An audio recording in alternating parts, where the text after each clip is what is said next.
அட ஆடியா?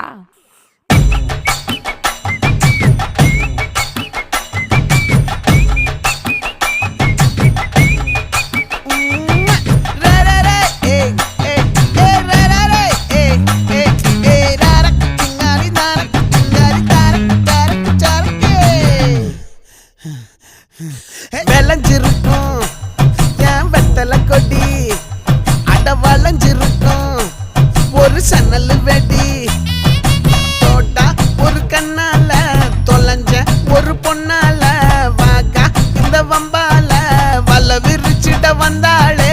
பார்த்து வளைச்ச தேக்கு ஓம் பட்ட உடம்பு சோக்கு, என்ன குத்தும் குறும்பு மூக்கு, கொஞ்சம் ஓய்வை கொடுத்து தாக்கு. என்னடி சித்திரமே இங்க நீ பத்திரமே, சொல்லுடி கட்டளை எத்தனை நான் செய்வேன்.